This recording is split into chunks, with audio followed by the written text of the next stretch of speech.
Hello everybody, thank you for joining us. I'm Philip Duncan. We're tracking a big high out over Australia, but before it arrives here, we've got a bit of windy westerlies to contend with, and we've had them for the last few days, so I guess another few more days really won't make a lot of difference. So here's the next burst of wind. You can see it here, the westerlies coming through. Behind it, coming in later today and tonight, a colder sou'wester. We'll touch on that in a moment. But ahead of it, windy westerlies pretty much in the usual areas around a bit of Auckland, through Cook Strait and through the mountains. And as we go through Thursday and into Thursday night, those winds might turn a little bit more northwest before they turn to that colder southwest change, which sweeps through tonight. And it does bring in a bit of rain and snow. This is the rain and snow maps. Rain map on this side. You can see the very heavy rain coming in on that western side. Some spills over into Otago, a bit into Southland as well. Most other places are dry. The North Island, you just get a few showers. And this is the snow map. So not much snow, but a couple of points where it might be very heavy, and that could affect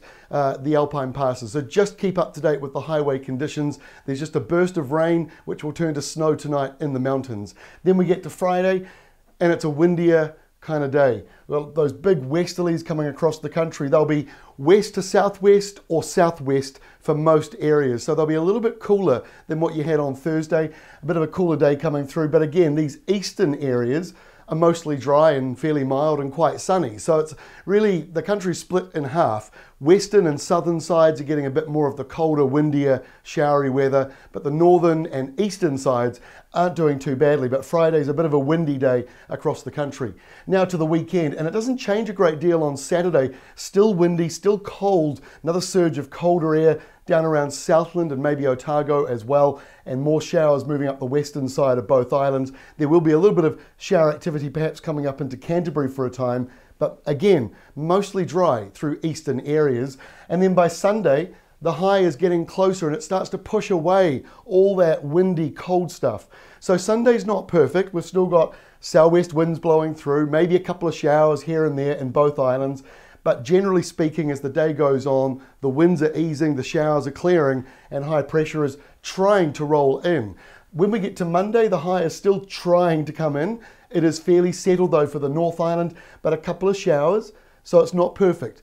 Inland areas, eastern areas, most likely to be the sunniest and calmest. When you get further south, mostly dry and sunny down along Canterbury, but once you get into Southland and Otago, the westerly winds are still blowing through. Now it should be pretty sunny for many of you, but maybe not so much for coastal Southland and over on the west coast where we do get a few more showers. And then on Tuesday, despite the fact we do have all this high pressure around, there's a storm way down here, sends a cold front up. So we've got a bit of burst of rain, a very short burst of rain and showers with colder southerlies. A couple of showers here, but the high is still really trying to push in, believe it or not. And this is Wednesday's map.